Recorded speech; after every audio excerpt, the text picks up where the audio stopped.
Hello guys, তোমরা কেমন আছো? আশা করি ভালো আছো। আমিও তোমাদের আশীর্বাদে ভালো আছি। তো আজকে আমার রেসিপি হবে কি সেটা আজকে তোমাদের সাথে শেয়ার করব। আর বাজার থেকে কি নিয়ে এসেছি এনেছে আমাদের। প্রথমেই বলি কুলেখাড়ার শাক। তো এই শাকটা কে খাও আর কি উপকার আছে তোমরা আমাকে জানিও কমেন্ট বক্সে। তোমাদের জন্য কমেন্ট বক্স খোলা রয়েছে, আমাকে কমেন্ট বক্সে জানিয়ে প্রিয় বন্ধুরা। আর একটা প্রিয় জিনিস আমার আমার হচ্ছে সব থেকে প্রিয় হচ্ছে কচু শাক। এই কচু শাকটা আমি খুব পছন্দ করি, খুব ভালোবাসি, কারণ আমি বাজারে গেলে এটাই আসে। তো আজকে আমি বাজারে যাইনি, আমার বর বাজারে গেছিলো, তো দেখছি মনে করে এনেছে এই কচুর ডালটা। এই কচু শাকটাই কিছু হবে না, এইটুকু ধান হবে। তো আর একটা আনবে, তারপরে ওটাকে কালকে করব। তো হয়ে গেল আজকে কুলেখাড়ার শাক। আর এই দেখো ডাঁটা, যে কোনো ডাঁটা আমরা খেতে খুব পছন্দ করি। তা সজনে ডাঁটা তো এখন নেই, কি করব বন্ধুরা, ডাঁটা তো খেতেই হবে, আমার তো খুব প্রিয় ডাঁটা। তো তো এনেছে, আমি বলেছিলাম এই যে একটা একটা যে ডাঁটা থাকে ওই ডাঁটাটা কিনবো, আমি ওর নাম জানি না। তো এই জন্য এই ডাঁটাটা পেয়েছে, এনেছে। তো ডাঁটা আর আলু দিয়ে পোস্ত করব। আর দেখো ঢ্যাঁড়স ঢ্যাঁড়স আর টমেটো এনেছি। তো প্লাস্টিকে আছে, তোমাদেরকে দেখায়, নাহলে বুঝতে পার না।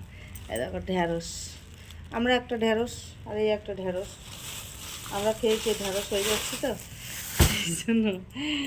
তো ঢ্যাঁড়স হবে, ঢ্যাঁড়সটা এখন আর করবো না, সন্ধ্যাবেলায় করব। তো যাই হোক, এই ডাঁটা কাটি। আর কুলেখাড়া শাক ধরো আমার বাছা হয়ে গেছে, মানে কাটা হয়নি, বেছে রেখেছি। তো এই দেখো এই কুলেখাড়া শাকটা, এই শাকটা সকালবেলায় ওকে একটুখানি দিয়েছে, আমার বুনুটাকে, ছোট্টটাকে একটু রস করে দিয়েছিলাম। আর এটা রেখেছি, এটা একটু মানে মাখা মাখা তরকারি করবো। তো কী দিয়ে করবো মারো। আর এটা একটুখানি কিছু না দিলে ভালো লাগবে না, কারণ একটু স্বাদটা অন্যরকম তো ওর। তো আমি ভাবছি কি একটু মুগের ডাল দিয়ে করব। মুগের ডাল দিয়ে একটু মাখা মাখা করলে পরে একটু মুখে লাগবে, তাহলে ভালো লাগবে, খাবে। তো ওই কুলেখাড়ার শাকটা, এবার মূল উদ্দেশ্যটা কি বলি তোমাদেরকে। এই কুলেখাড়ার শাকটা আনার মূল উদ্দেশ্য হচ্ছে আমার নাতনির গায়ে রক্ত কম আছে, বুঝেছো, ব্লাডটা কম আছে, সেই জন্য। এবং খাবারটাও ঠিক মতো খায় না, খাবার খাওয়াতে গেলেই আমাদের মানে নাকের জলে চোখের জলে হয়ে যায়। তো ও ব্লাডটার মাঝখানে কমে গেছিলো বেশ, যাই হোক একটু জবরদস্তি করে করে খাইয়ে টাইয়ে একটু ঠিক ছিল। আবার এই আমি দেশের বাড়ি গেছিলাম, আবার ওরকম যখনই দেশের বাড়ি যাব তখনই আর এইরকম খাবার নিয়ে প্রবলেম হয়ে যায়। তো যাই হোক, ওই আবার খাওয়া নিয়ে প্রবলেম হয়েছে। তো ও দাদুকে বললাম যে কুলেখাড়ার শাকগুলো একটু নিয়ে এসো, তো ওকে খাওয়াবো। তো দেখো সকালবেলা একটুখানি রস করে খাইয়েছিলাম, আর এটা রান্না করব। রান্না করলে ওরাও খাবে, আমার আবার খাওয়া যাবে না, কারণ আমার ব্লাডের চাপ বেশি, হাই প্রেশার, আমার খাওয়া যাবে না। তবু হয়তো একটুখানি খেলাম, মুখে দিলাম, হ্যাঁ, এই হচ্ছে ব্যাপার। তো যাই হোক বন্ধুরা, তোমাদের কার কীরকম ভালো লাগলো আমার ভিডিওটা একটু কমেন্ট বক্সে জানিও।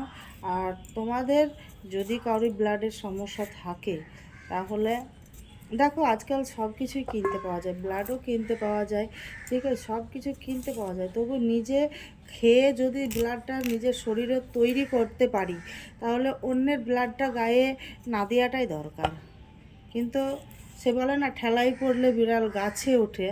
তো এই সমস্যাটা হয় ঠেলাই পড়ে যখন, তখন যে রক্তই হোক না কেন, মানুষেরই হোক আর পশুরই হোক, যখন অসময়ে যে রক্তটা কাজে লাগবে সেই রক্তটা তখনই দরকার হয়, প্রয়োজন হয়। কিন্তু আমরা মনে করি যে যতটা পারবো তাকে যদি খাইয়ে তার শরীরের মধ্যে একটু রক্তর প্রয়োজনটা আনবো, তাহলে সেটাই আমাদের করা ভালো। তো এটাই আমি বলতে চাই বন্ধুরা, যদি তোমাদের কারোর ব্লাডের সমস্যা থাকে, তাহলে তোমরা আগে থেকে এই শাকটা ওই সকালে খালি পেটে একটু থেতো করে রস করে খাওয়াতে পারো। প্রচুর ওইটা তো প্রচুর উপকার। আর তারপরে যদি এবার না খেতে, সব দিন তো আর খেতে পারবে না, এটাও বলা যায় না। তো হয়তো একটু তরকারি করে খাওয়ালে, কোনো দিন ওইটাই আবার ওই শাকটা একটু মাছের মাথা দিয়ে করে খাওয়ালে, একটু সেদ্ধ করে কোনো দিন জল খাওয়ালে, এই যে কোনো দিন একটু ডাল দিয়ে করে খাওয়ালে, কোনো দিন একটু আলু দিয়ে চচ্চড়ি করে খাওয়ালে, এই কুলেখাড়া শাকটা কিন্তু অনেক রকম করে খাওয়ানো যায়। তো বন্ধুরা, জানি না তোমাদেরকে কতটা বোঝাতে পারলাম। যদি বোঝাতে পারে থাকি তাহলে, যদি তোমাদের ভালো লেগে থাকে আমার ভিডিওটা, একটু লাইক কমেন্ট শেয়ার দিয়ে পাশে থেকো। কমেন্ট বক্স তোমাদের জন্য সব সময় খোলা। Tata, bye bye. সবাই ভালো থেকো, সুস্থ থেকো, আর একে অপরের অবশ্যই পাশে থেকো।